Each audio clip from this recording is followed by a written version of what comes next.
शापित कुआं। वो रात जब गांव ने सुना अपना ही नाम या काला कुआं। 100 साल पुराना राज, ट्रू हॉरर स्टोरी। दोस्तों, आज की कहानी किसी काल्पनिक दुनिया की नहीं है। ये उस गांव की है जो आज भी राजस्थान के रेगिस्तान के किनारे बसा हुआ है। नाम है उसका कालासर। यहां रेत इतनी बारीक है कि हवा चलती है तो लगता है कोई फुसफुसा रहा है। और गांव के ठीक बीच में एक पुराना कुआं है, इतना पुराना कि कोई नहीं जानता कब बना था। लोग इसे काला कुआं कहते हैं। क्यों? क्योंकि उसका पानी कभी साफ नहीं रहता, हमेशा काला काला, जैसे किसी ने उसमें स्याही घोल दी हो। गांव वाले दिन में भी उसके पास नहीं जाते, रात में तो बिल्कुल नहीं। कहते हैं अगर कोई रात को उसके किनारे खड़ा हो जाए और नीचे झांके तो उसे अपनी ही आवाज सुनाई देती है, लेकिन वो आवाज उसकी नहीं होती। कहानी शुरू होती है सौरभ से। सौरभ शहर से पढ़ाई करके वापस गांव आया था। उसकी मां बीमार थी। आखिरी समय में वो गांव लौटा। गांव में सब कुछ वैसा ही था। वही मिट्टी के घर, वही सूखी नहर, वही पुराना पीपल का पेड़ और वही काला कुआं। सौरभ को बचपन से ही कुएं के बारे में डर लगता था। दादी कहती थी, बेटा उस कुएं में मत झांकना, वहां कोई रहता है जो इंतजार करता है। पहली रात सौरभ अपनी मां के कमरे में सो रहा था। आधी रात को अचानक उसे लगा जैसे कोई दरवाजे पर दस्तक दे रहा है। खटखट खटखट, धीमी लेकिन लगातार। वो उठा, बाहर देखा, कोई नहीं। फिर आवाज आई, इस बार कुएं की तरफ से। सौरभ सौरभ, उसकी अपनी आवाज में। वो डर गया। सोचा शायद हवा का वहम है, लेकिन दिल धड़क रहा था। वो बाहर निकला। चांदनी रात थी। कुआंओं के ऊपर एक हल्की धुंध जैसी चीज तैर रही थी। वो पास गया, किनारे पर खड़ा हुआ, नीचे झांका। अंधेरा, गहरा अंधेरा। फिर अचानक पानी में हलचल हुई। एक चेहरा उभरा, उसका अपना चेहरा, लेकिन आंखें सफेद, पूरी तरह सफेद। वो पीछे हटा। दिल की धड़कन रुक सी गई। और फिर पानी से आवाज आई, तू आ गया, अब जा नहीं सकता। अगले दिन सुबह सौरभ ने किसी को नहीं बताया। सोचा रात का वहम था, लेकिन गांव में अजीब बातें होने लगीं। पहले तो एक बकरी गायब हो गई, फिर मिली कुएं के पास, गले में निशान जैसे किसी ने दबाकर मारा हो। फिर एक बच्चा रात को रोया, कह रहा था, कुएं से कोई मुझे बुला रहा है। गांव के बुजुर्ग इकट्ठा हुए। सबने एक ही बात कही, काला कुआं जाग गया है। सौरभ ने फैसला किया, सच जानना है। वो पुराने लोगों से पूछने लगा। एक बूढ़े काके ने बताया, 60 साल पहले इस गांव में एक औरत रहती थी। नाम था काली, बहुत सुंदर लेकिन विधवा। गांव के ठाकुर ने उस पर बुरी नजर डाली। जब उसने मना किया तो ठाकुर ने उसे जबरदस्ती कुएं में धक्का दे दिया। कहते हैं वो जीवित ही कुएं में गिरी। कई दिन तक चीखती रही, कोई नहीं बचाने आया। उसकी मौत के बाद कुएं का पानी काला हो गया और हर 20 साल बाद वो वापस आती है। किसी न किसी को चुनती है। जिसे चुनती है वो पहले सपनों में आता है, फिर आवाजें, फिर वो खुद। सौरभ को यकीन नहीं हुआ, लेकिन रातें और डरावनी होने लगीं। दूसरी रात उसे लगा जैसे कोई उसके बिस्तर के पास खड़ा है। आंख खोली, कोई नहीं, लेकिन तकिए के नीचे एक पुरानी चूड़ी मिली, काली रंग की। उसने फेंक दी।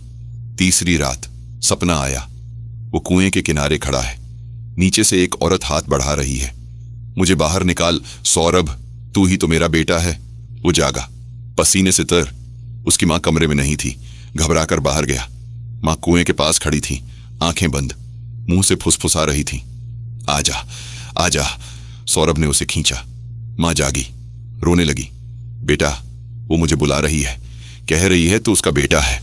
अब सौरभ समझ गया, ये सिर्फ भूत नहीं, ये कोई शाप है। वो गांव छोड़ने का सोचने लगा, लेकिन मां की तबीयत और बिगड़ गई। डॉक्टर ने कहा कुछ नहीं बिगड़ा, बस डर रही है। लेकिन सौरभ जानता था कुछ गड़बड़ है। चौथी रात बारिश हो रही थी, तेज। सौरभ घर में अकेला था। मां सो गई थी। अचानक बिजली चली गई।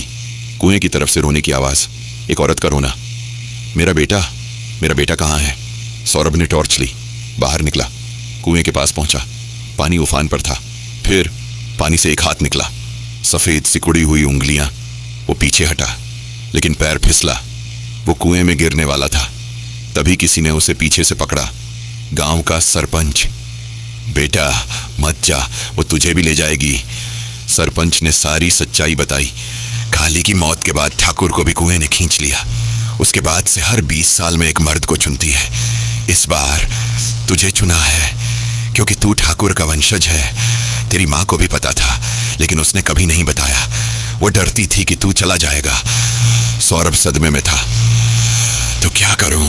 सरपंच बोला, कुछ नहीं, रात निकलने दे। अगर तू बच गया तो शाप टूट जाएगा, लेकिन अगर तू कुएं के पास गया तो वो तुझे अंदर खींच लेगी। पूरी रात सौरभ घर में रहा, लेकिन आवाजें बढ़ती गईं। सौरभ बेटा, माँ को छोड़कर आ जा। तू मेरा है, तू मेरा बेटा है। सुबह होने वाली थी। सौरभ ने सोचा बस थोड़ी देर और। तभी दरवाजा खुला। माँ अंदर आई, लेकिन उसकी आंखें सफेद। वो मुस्कुराई। बेटा चल, कुएं में चलते हैं, वहां सब ठीक हो जाएगा। सौरभ चीखा, पीछे हटा। माँ आगे बढ़ी।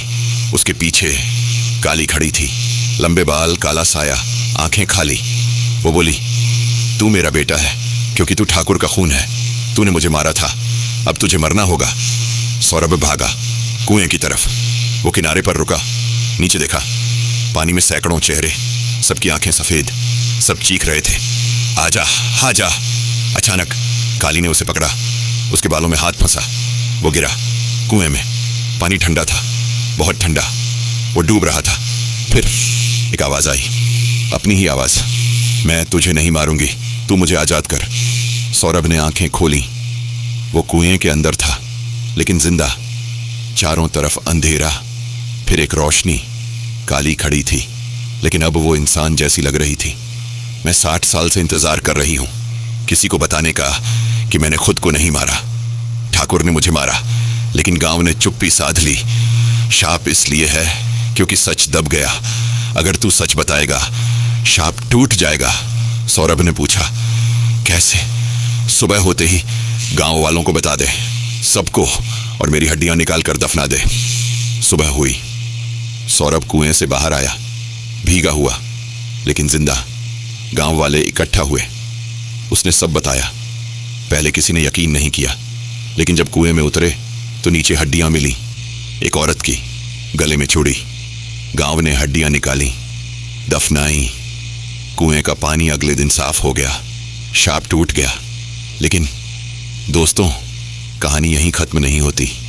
आज भी कालासर गांव में लोग कहते हैं, रात को अगर कोई कुएं के पास जाए तो अभी भी आवाज आती है, लेकिन अब वो रोने की नहीं, फुसफुसाने की।